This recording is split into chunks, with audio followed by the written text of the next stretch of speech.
The words hit me like a slap across the face. We don't rent to your kind here. Standing there with my two young daughters, holding our perfectly completed rental application, I felt the familiar sting of shame burn through my chest. Not because I had done anything wrong, but because someone else's ignorance had just reduced my entire existence to your kind. Which country are you listening from? Tell us in the comments below.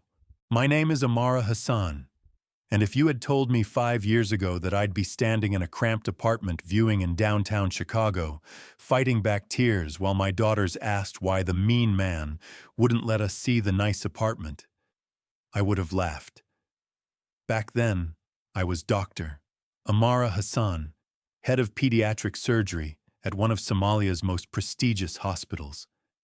I had a beautiful home overlooking the Indian Ocean, a respected career, and a life that made sense. I remember the morning everything changed with crystal clarity. It was March 15th, 2019, and I was reviewing surgical schedules when the first explosion shook our hospital. The windows rattled, surgical instruments scattered across the floor, and in the distance I could see smoke rising from the direction of the market where I had bought mangoes for my daughters just the day before. That was the third bombing in 6 months, but this one was different. This one was closer. This one made it clear that nowhere was safe anymore. But war doesn't ask for your permission before it destroys everything you've built.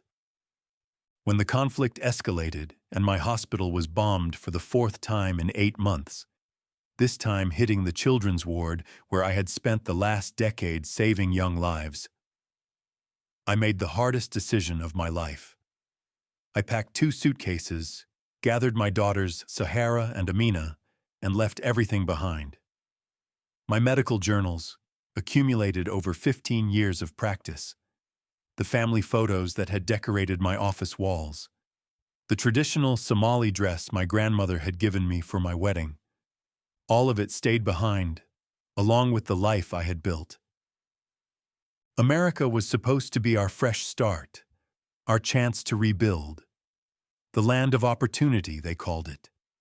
The place where hard work and determination could overcome any obstacle.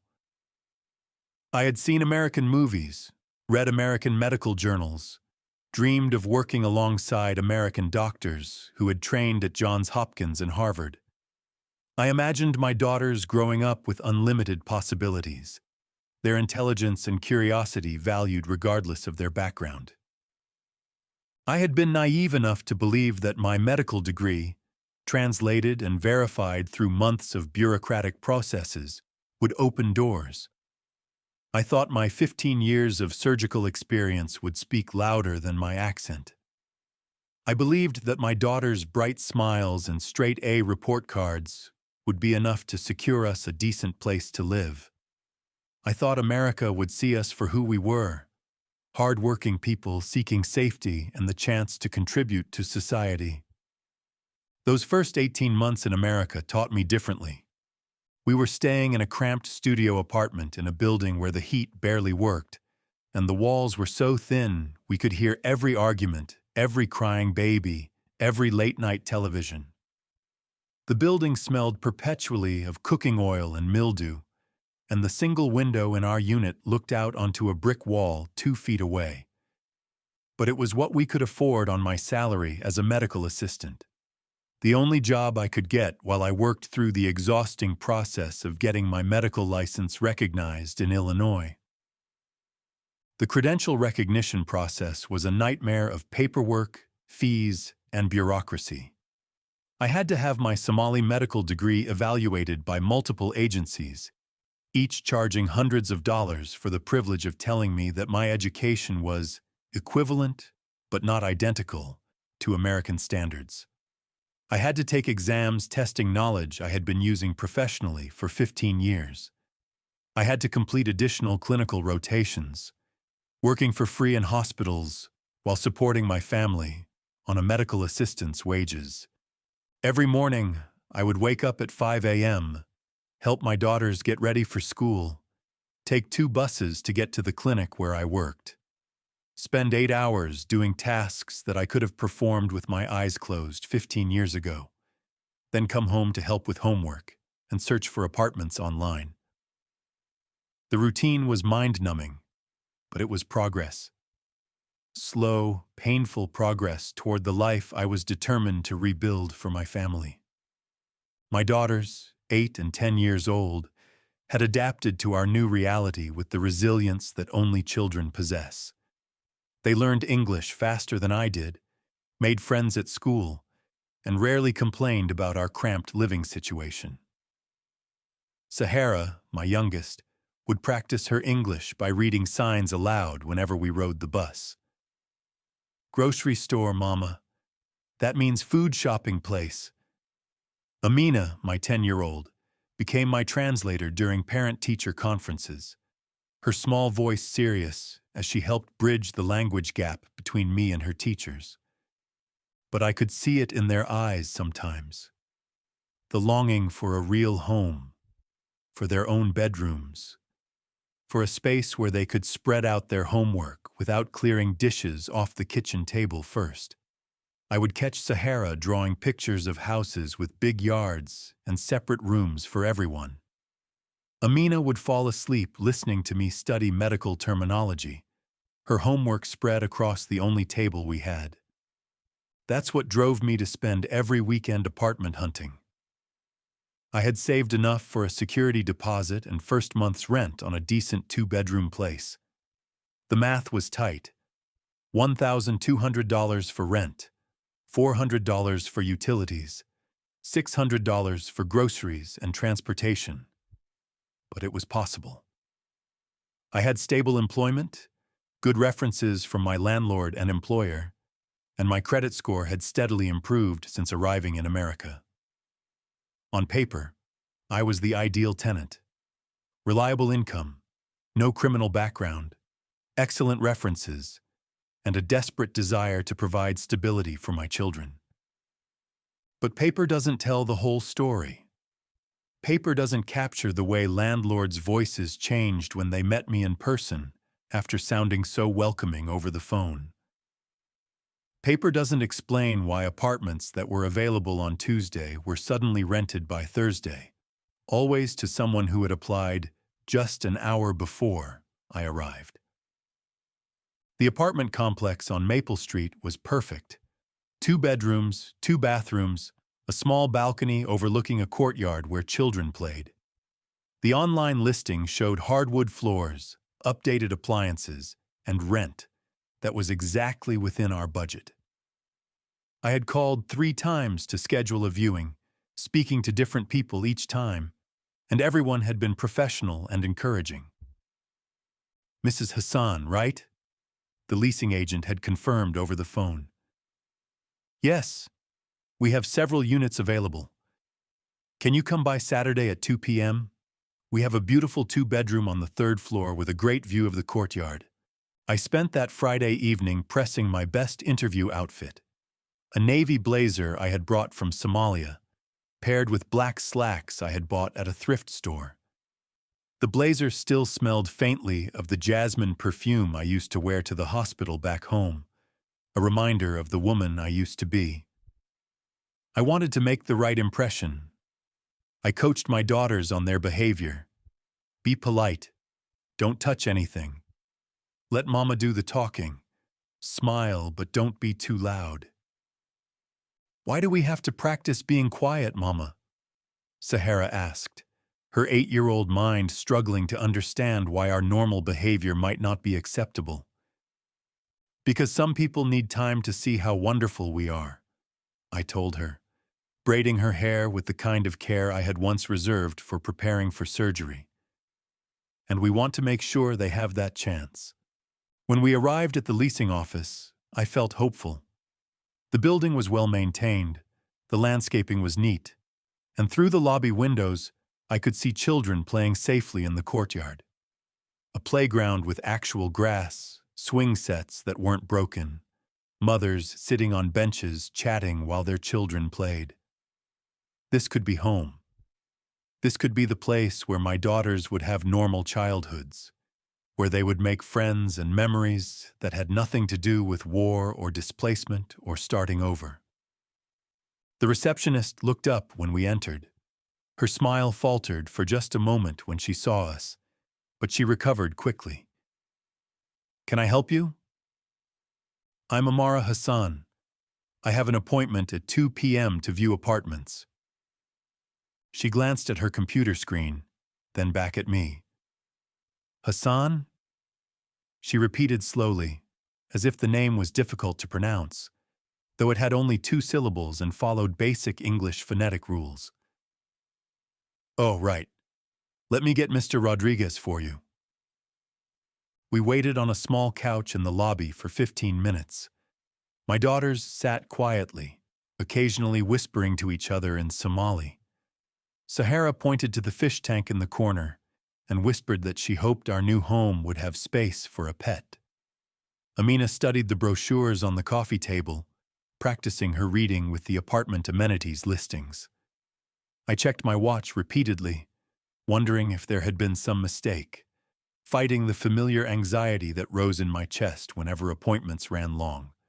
Finally, a middle-aged man with graying hair and cold eyes emerged from a back office. He looked at us for a long moment before approaching, his gaze taking in every detail of our appearance. My headscarf, my daughter's dark skin, the careful way we sat with our hands folded and our voices low. "You're here about an apartment?" he asked, not bothering to introduce himself or apologize for the delay. "Yes, I'm Amara Hassan. We spoke on the phone yesterday." His expression shifted, almost imperceptibly. I had learned to recognize this look in my months of apartment hunting.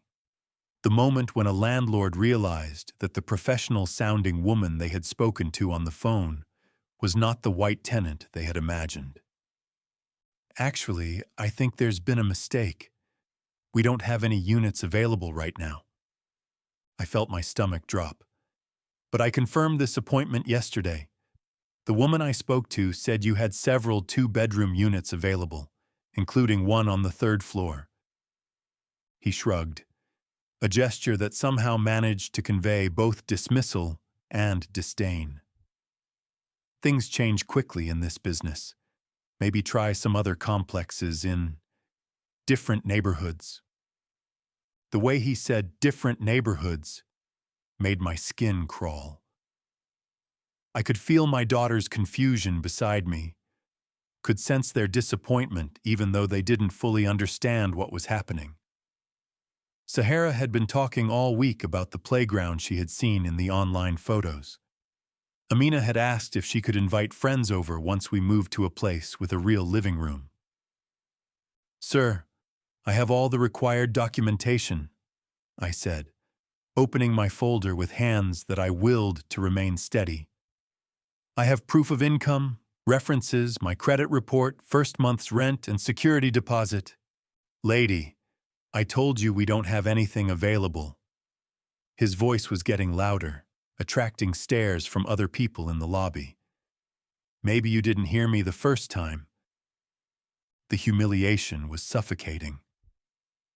Here I was, a surgeon who had saved countless lives, being treated like a criminal for the crime of existing while Black and Muslim in the wrong zip code.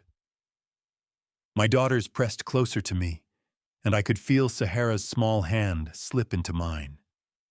Her palm was sweaty with nervousness. "Is there a waiting list I could be added to?" I asked, forcing my voice to remain calm and professional. "I'm very interested in this complex, and I meet all the requirements." That's when he said it. The words that would replay in my mind for weeks afterward. The words that would wake me up at night and follow me through my days at work. "We don't rent to your kind here. This is a family-friendly community." The lobby fell silent. The receptionist suddenly became very interested in her computer screen.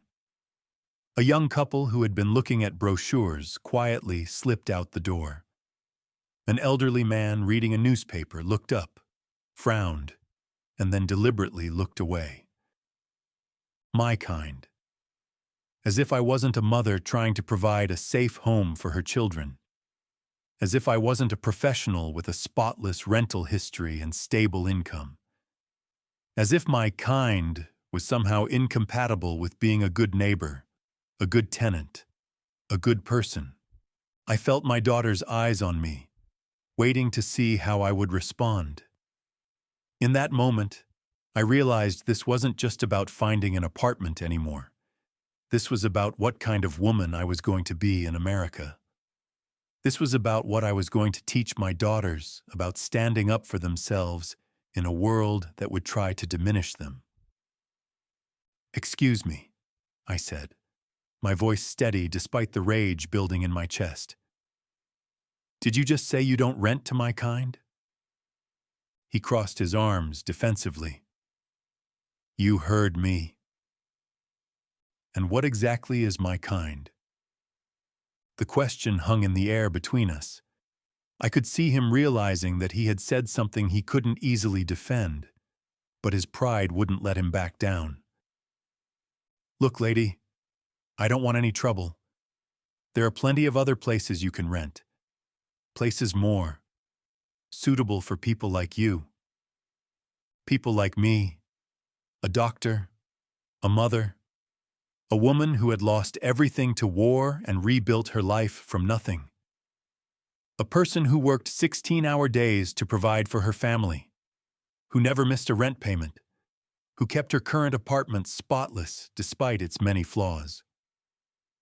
I looked around the lobby, at the receptionist who wouldn't meet my eyes, at the security guard who was pretending to be busy with paperwork, at the American flag hanging behind the front desk. This was the country that had welcomed us as refugees. This was the land of opportunity that had promised us a chance to start over. "I would like to speak to your manager," I said. "I am the manager." "Then I would like to speak to the property owner." He laughed, actually laughed. The sound was sharp and cruel in the quiet lobby. "Good luck with that. This conversation is over. I'm going to have to ask you to leave now." My daughters were tugging at my hands, ready to go, sensing the hostility and wanting to escape. But I couldn't move. Something inside me refused to let this moment pass without consequences. I thought about all the other families like mine who had probably stood in this same lobby, endured this same humiliation, and walked away in silence. "Mr." I looked at his name tag, "Rodriguez. I want to make sure I understand what just happened here. You're refusing to show me an available apartment because of my race or religion." I didn't say anything about race or religion. "Then what did you mean by my kind?" The question hung in the air like smoke. He looked uncomfortable for the first time since we'd arrived, glancing around the lobby as if suddenly aware that other people were listening. "Look, this is a private business. We can rent to whoever we want." "Actually," I said, pulling out my phone, "that's not true. The Fair Housing Act prohibits discrimination in housing based on race, religion, national origin, or family status. What you just did is illegal." His face reddened. "Are you threatening me?" "I'm informing you of the law. Get out of my building. Now before I call security." I looked down at my daughters, who were watching this exchange with wide eyes. Sahara was only 8, but I could see her absorbing every word, every gesture, every moment of this confrontation. What was I teaching her? That we should accept injustice quietly? That we should shrink away when faced with hatred? Or that we should stand tall, speak truth, and demand the dignity we deserved? I squeezed both their hands and made my choice. "Come on, girls," I said, my voice carrying across the silent lobby. "Let's go home." As we walked toward the door, I turned back to Rodriguez one last time. "Mr. Rodriguez, you will be hearing from me again. That night, after my daughters were asleep, I sat at our small kitchen table with my laptop and a cup of tea that had long gone cold. The encounter at the apartment complex played on repeat in my mind. The way Rodriguez had looked at us, the tone in his voice when he said, "You're kind," the absolute certainty in his demeanor that he could treat us that way and face no consequences. I thought about all the other apartments we had been just missed for, all the phone calls that had gone unreturned after in-person meetings, all the times I had been told that the perfect apartment had been rented to someone else just hours before our scheduled viewing. How many of those had been lies? How many opportunities had been stolen from my daughters because of someone else's prejudice? The apartment on Elm Street, where the landlord had asked me 3 times if I was really a medical professional. The townhouse where I was told the rent had suddenly increased by $300 per month when I arrived for the viewing. The duplex where the owner claimed the application process had changed and now required a co-signer with American citizenship. I opened my laptop and began to type. The first email went to the Department of Housing and Urban Development. I detailed exactly what had happened, included the date and time, Rodriguez's full name from his business card, and requested information about filing a formal complaint. I described not just the blatant discrimination, but the pattern of behavior I had experienced across multiple properties. I attached photos of the property listing, screenshots of our phone conversations, confirmation texts, and copies of my financial documentation. The second email went to the Chicago Fair Housing Alliance, a nonprofit I had found through a Google search. Their website featured testimonials from other families who had faced similar discrimination, and their mission statement promised equal housing opportunities for all residents of Chicago, regardless of race, religion, national origin, or immigration status. The third went to a local civil rights attorney, whose name I had seen in a newspaper article about housing discrimination. The article had mentioned a successful lawsuit against a property management company that had systematically excluded Black and Latino families from certain neighborhoods. But that was just the beginning. Over the next several weeks, I documented everything. I created a spreadsheet tracking every apartment viewing we had attended, every phone call made, every application submitted. I noted which landlords had been professional and which had made strange excuses. I recorded the racial demographics of the neighborhoods where we were encouraged to look versus the ones where we were told nothing was available. The pattern was undeniable. In predominantly white neighborhoods with good schools and low crime rates, apartments were mysteriously unavailable or suddenly required additional qualifications. In areas with large immigrant populations, landlords were welcoming, but the properties were often substandard or overpriced. Meanwhile, I continued working at the clinic, continued studying for my medical license exams, continued being the best mother I could be to my daughters. But something had changed inside me. The quiet acceptance I had maintained for months. The belief that keeping my head down and working hard would eventually lead to acceptance had cracked. I started talking to other immigrant families at my daughter's school. During pickup conversations and playground chats, I began asking careful questions about their housing experiences. What I discovered was heartbreaking but not surprising. Nearly every family had similar stories. Fatima, whose husband was an engineer, had been searching for an apartment for 8 months. "They love us on the phone," she told me, bouncing her toddler on her hip while we waited for the older children. "But when we show up, suddenly there are problems. The credit requirements have changed. They need additional references. The deposit is higher than advertised." Ahmed, a teacher who had fled Syria, described being shown apartments in buildings with broken elevators and non-functioning heat. despite being told over the phone about luxury amenities. When he asked to see different units, he was told that those were the only ones available to families in his situation. Maria, whose children played with my daughters at the school playground, had been living in a basement apartment with no windows for 2 years, because every time she tried to move to a better place, there were obstacles.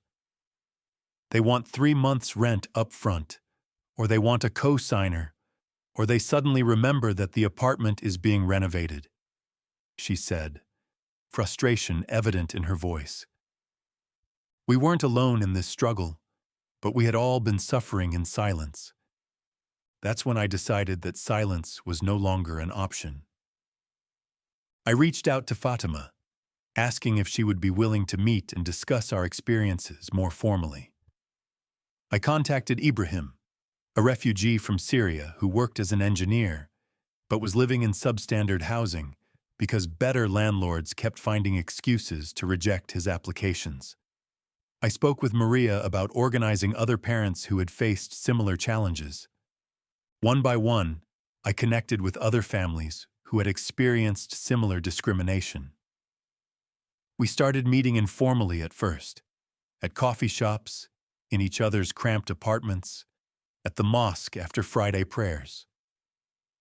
We shared our stories, documented our experiences, and realized that what was happening to us was not isolated incidents of individual bias, but a systematic pattern of discrimination. The attorney I had contacted, Sarah Chen, agreed to meet with our group pro bono. She was a second-generation immigrant herself, the daughter of Chinese refugees who had faced their own housing discrimination decades earlier. When we sat in her office, 12 families crowded into a conference room meant for 6, and told our stories, I saw something shift in her expression. This isn't just housing discrimination, she said after we had finished listening to nearly 3 hours of testimony. This is organized exclusion, and it's absolutely illegal. She explained our options. We could file individual complaints with HUD, which would be investigated separately and might result in small settlements years down the road. The process would be lengthy, expensive, and uncertain. Most individual complaints resulted in minimal compensation and no systemic change. Or we could work together to document the pattern of discrimination and file a class action lawsuit that would not only seek compensation for the families affected, but would force systemic changes in how housing was advertised and rented in our city. The choice was easy, but as we began working with Sarah to build our case, the retaliation started. Word travels fast in the property management world, and my name had apparently made it onto some unofficial blacklist. Apartments that had been available when I called in the morning were suddenly rented by the time I arrived for afternoon viewings. Property managers who had initially seemed friendly over the phone became hostile the moment they saw me in person. One particularly cruel incident occurred at a townhouse complex in a neighborhood with good schools. I had made an appointment, driven 40 minutes across the city with my daughters, and arrived to find the leasing agent sitting in her car in the parking lot talking on her phone. She saw us pull up and immediately drove away. When I called her number, she answered and claimed there had been an emergency and that we should reschedule. When I called back the next day, I was told the unit had been rented. Another time, I arrived for a scheduled viewing to find a handwritten sign on the door. No longer accepting applications. The sign was gone when I drove by the next day, and when I called from a friend's phone using a different name, I was told that they were indeed still showing apartments. The psychological toll was exhausting. Every rejection felt personal, even when I knew intellectually that the problem was not with me or my qualifications. I started second-guessing everything.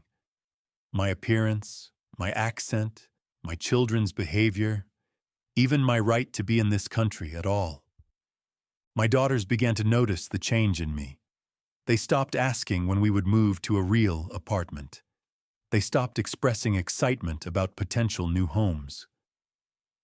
8-year-old Sahara started having nightmares about being kicked out of places. 10-year-old Amina became protective in a way that broke my heart, insisting that our current apartment was perfect and that we didn't need anything bigger.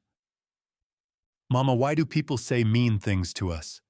Sahara asked one evening as I was helping her with homework. I set down my pen and looked at my daughter, this beautiful, intelligent child who was being forced to confront hatred before she had even learned to ride a bicycle without training wheels. "Some people are afraid of things they don't understand," I told her. "And instead of trying to learn, they choose to be mean." "But we're not scary," she said, confused. "No, baby, we're not scary at all." But then something unexpected happened that changed everything. 3 months into our legal battle, I received a phone call that would alter the course of our entire case. It was a Tuesday evening, and I was helping Amina with her math homework when my phone rang. The caller ID showed an unknown local number. "Mrs. Hassan, this is Detective Michelle Roberts with the Chicago Police Department, Financial Crimes Unit. I understand you filed housing discrimination complaints with several agencies." My heart stopped. Was I in trouble? Had I done something wrong by documenting our experiences and organizing other families? "Yes," I said carefully. "Is there a problem?" "Actually, Mrs. Hassan, you may have helped us solve a very big problem.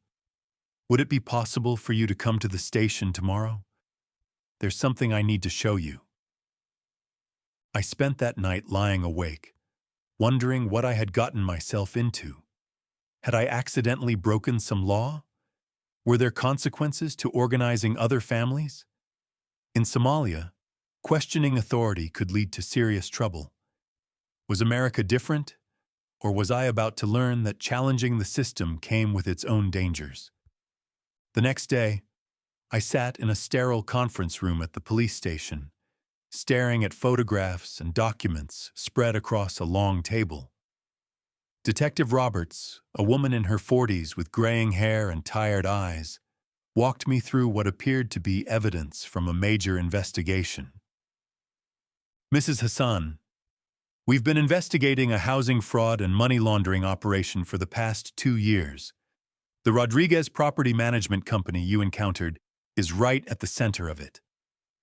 She showed me bank records, wire transfers, and property documents that painted a picture I never could have imagined. Rodriguez wasn't just a racist landlord. He was part of an elaborate scheme that used housing discrimination as a cover for financial crimes. "Here's how it worked," Detective Roberts explained, pointing to a complex chart showing money flows between different companies. They would artificially restrict rental availability to certain ethnic and racial groups, creating artificial scarcity in their properties. This allowed them to charge above-market rents to desperate tenants who had fewer options. Meanwhile, they were taking cash payments, underreporting rental income, and using the properties to launder money from other illegal activities. The discrimination wasn't just about hatred, it was about profit. By systematically excluding qualified tenants from certain backgrounds, they could control their rental market and engage in financial fraud more easily.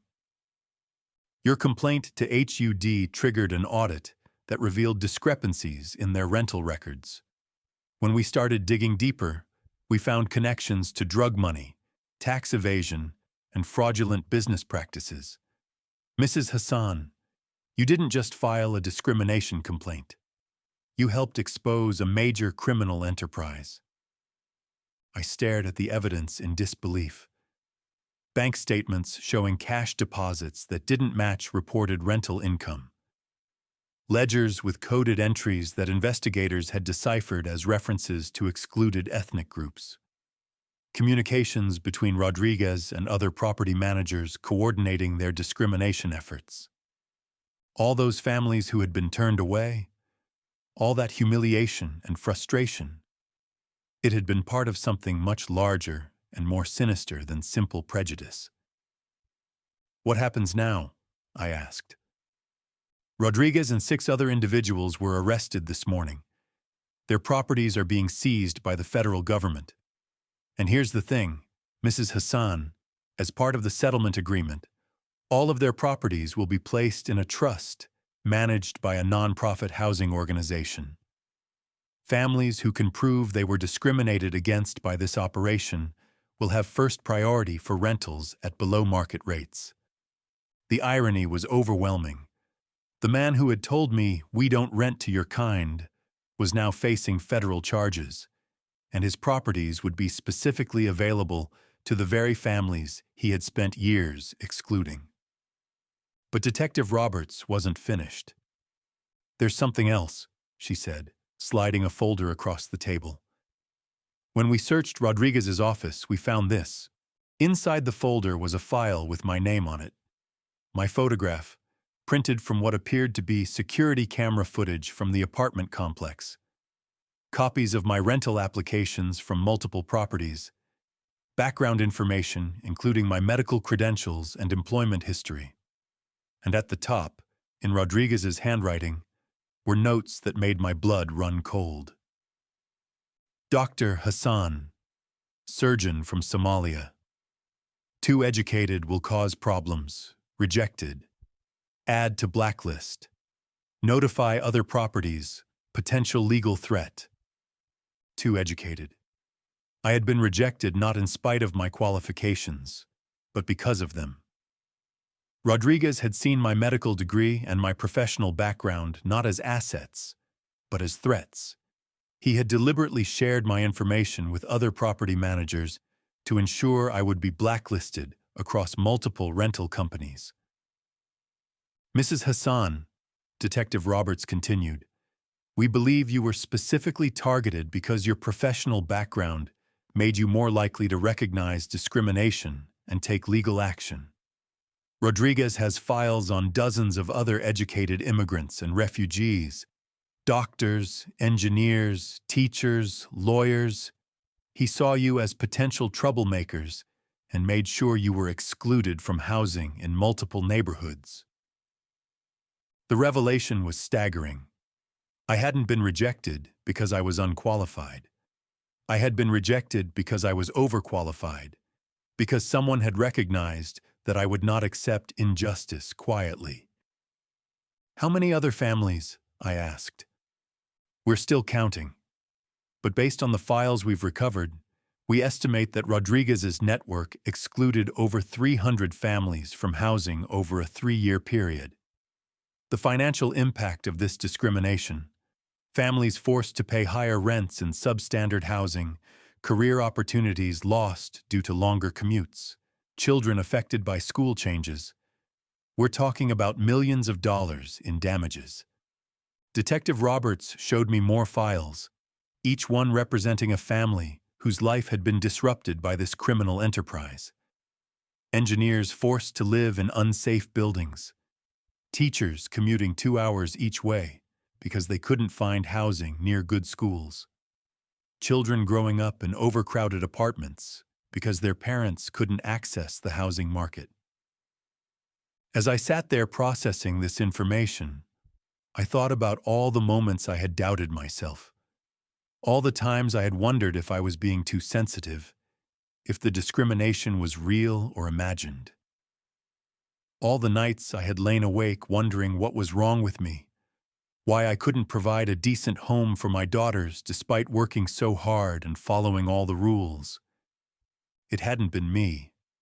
It had never been me. "Detective Roberts," I said, "what can I do to help?" She smiled for the first time since I had arrived.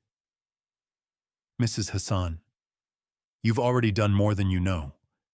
But if you're willing, we'd like you to help us contact other affected families. Your voice carries weight in the community, and people trust you. We need to make sure everyone who was harmed by this operation gets justice." As I left the police station that day, I felt something I hadn't experienced in months. Hope.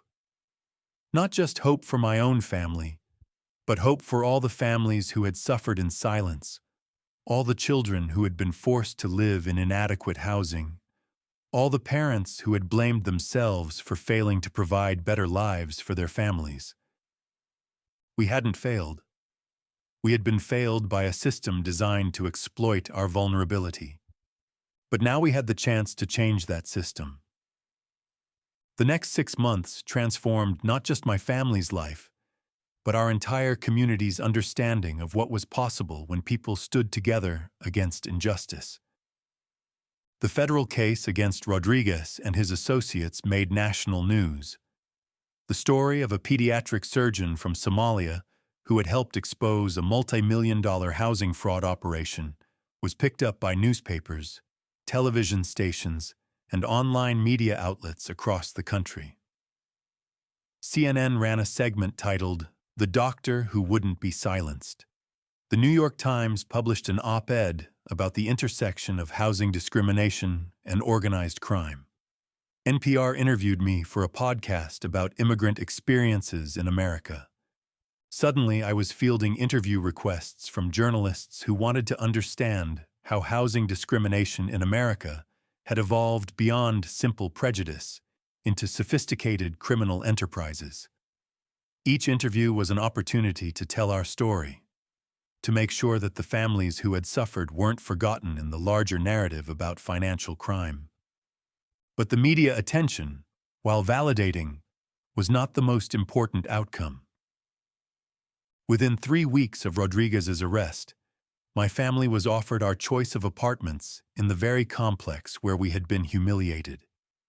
The new management company, operated by a nonprofit housing organization, had completely restructured the rental process to eliminate bias and ensure fair access for all qualified applicants. The apartment we chose was even better than the one we had originally hoped to see. 3 bedrooms instead of 2, with a large living room where my daughters could spread out their homework and play with friends. The balcony overlooked a playground where children of dozens of different backgrounds played together every afternoon. The kitchen had enough space for me to cook traditional Somali meals while helping with homework. There was a designated study area where I could continue my medical license preparations. The rent was 30% below market rate, part of the settlement agreement that prioritized families who had been discriminated against.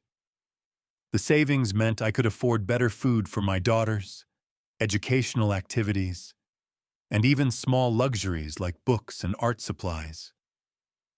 But more importantly than the apartment itself was what it represented. For the first time since arriving in America, we had a home that felt secure, dignified, and permanent. My daughters adapted to our new neighborhood with the resilience they had shown throughout our journey.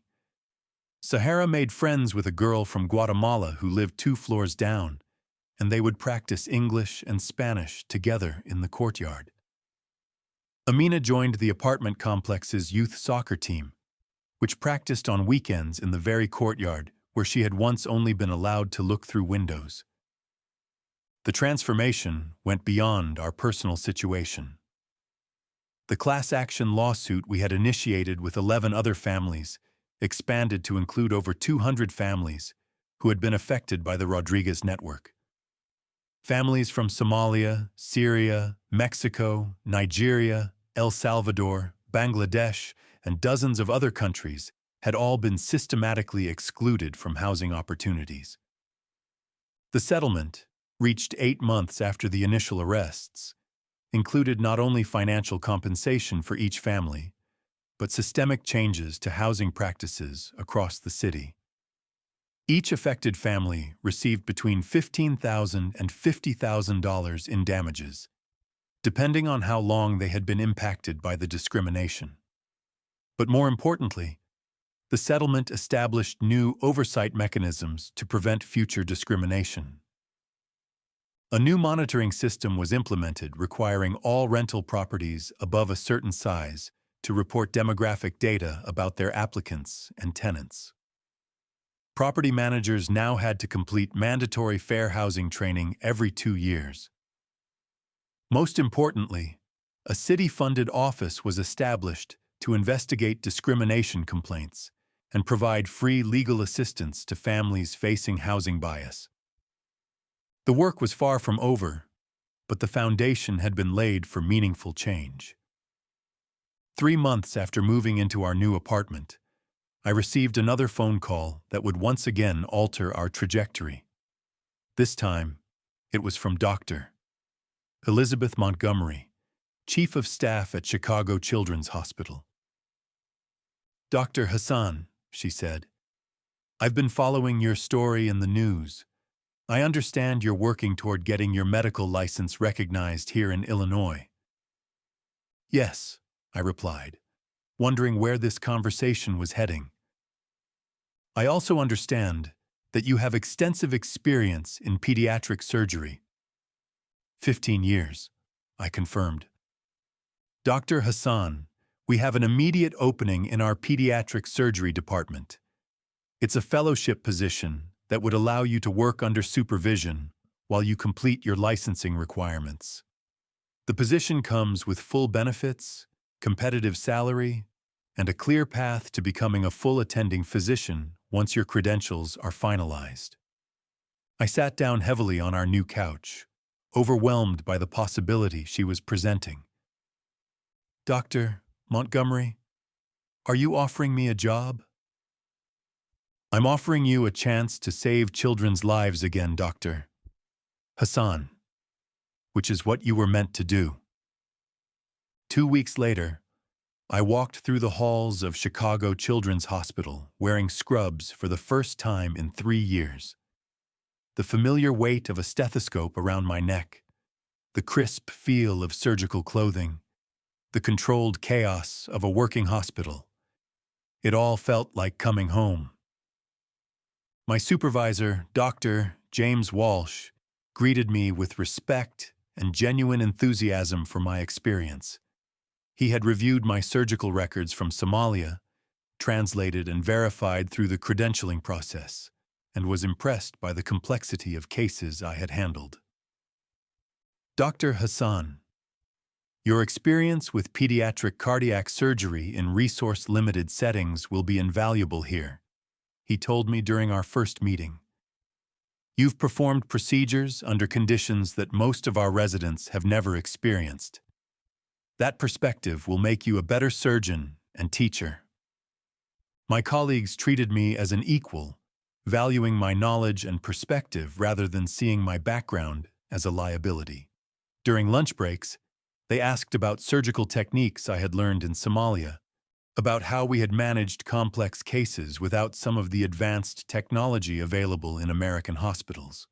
On my first day, I was assigned to assist with a complex heart surgery on a 6-year-old boy named Marcus. As I stood at the operating table, holding instruments with steady hands, feeling the familiar rhythm of life-saving work, I thought about the journey that had brought me to this moment. The discrimination we had faced had been real, devastating, and illegal, but it had also revealed strength I didn't know I possessed.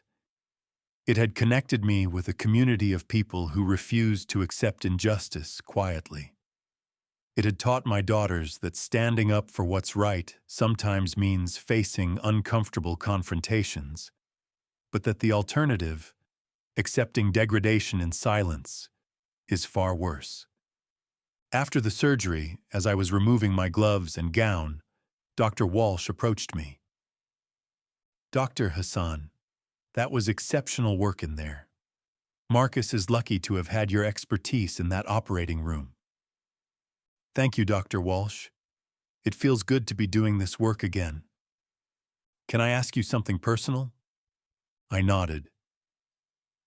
"I read about what you went through with the housing situation. The legal case, the discrimination.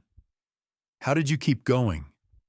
How did you maintain your faith in this country, in people after experiencing such cruelty?"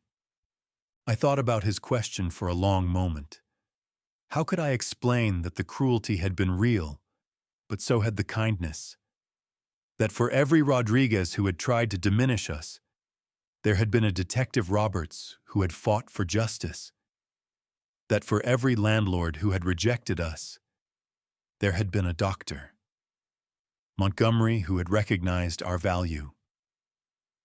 Dr. Walsh, I said finally, I learned that America isn't defined by its worst people. It's defined by what happens when its best people decide to act.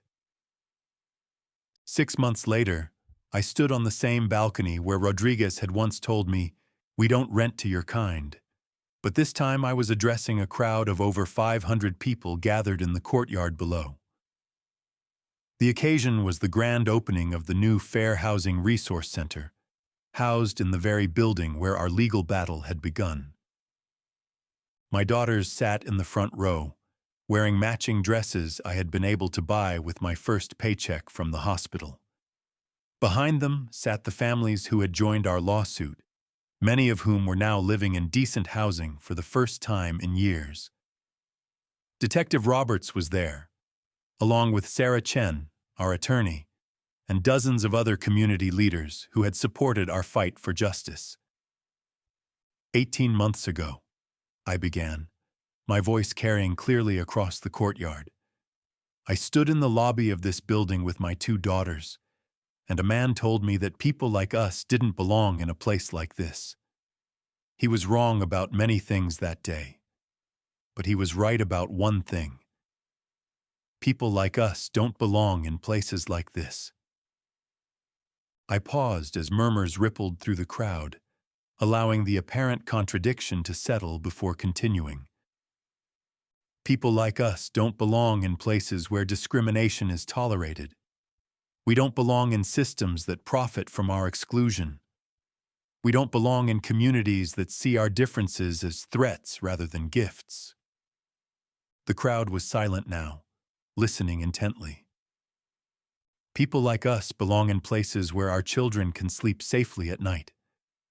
We belong in communities where our contributions are valued and our voices are heard. We belong in a country that lives up to its promise that hard work and determination can overcome any obstacle. I looked down at my daughters, who were beaming up at me with pride. Sahara gave me a thumbs up, a gesture she had learned from her new American friends. Amina sat up straighter, her face serious with the weight of the moment. The man who discriminated against us thought he knew what kind of people we were. He saw our skin color, heard our accents, read our foreign names, and decided we were unworthy of basic dignity. He was wrong about who we are, but more importantly, he was wrong about who America is. I gestured to the diverse crowd gathered in the courtyard. Families from Somalia, Syria, Guatemala, El Salvador, Vietnam, Nigeria, and dozens of other countries, alongside their American-born neighbors who had joined our fight for justice. This is America, not the hatred and fear that tried to keep us out, but the courage and compassion that ultimately welcomed us in. Not the systems designed to exclude us, but the people who worked to change those systems. As I concluded my speech, I thought about the phrase that had started this journey. Your kind. Rodriguez had used those words to diminish us, to other us, to justify his cruelty. But standing there, looking out at the faces of people who had refused to accept injustice quietly, I understood that he had accidentally spoken a truth. We were a kind of people. We were the kind who worked 3 jobs to provide for our families. We were the kind who studied for medical exams while living in substandard housing. We were the kind who stood up when others tried to push us down. We were the kind who turned our pain into purpose and our struggles into strength. We were the kind who made America better by refusing to accept America at its worst. Today, my daughters live in a home where they feel safe and valued. I work in a hospital where my expertise is respected and my contributions matter. Our community has resources to fight discrimination and support families facing housing challenges. But perhaps most importantly, my daughters have learned that when faced with injustice, we have a choice. We can accept it quietly and hope it goes away, or we can stand up, speak out, and work to change the systems that allow such injustice to exist. They have learned that your kind is not an insult when your kind is brave, determined, and committed to justice. They have learned that America is not perfect, but it is perfectible, and that perfecting it is the responsibility of all of us who call it home. Rodriguez was sentenced to 8 years in federal prison. His properties now provide affordable housing to over 150 families. The city's new Fair Housing Office has investigated over 400 discrimination complaints and secured settlements for dozens of affected families. Change is possible. Justice is achievable. But only when we refuse to accept anything less. They judged us by our skin, our accents, our foreign names. We showed them the strength of our souls, the power of our community, and the resilience of our spirits. In the end, that was enough to change everything.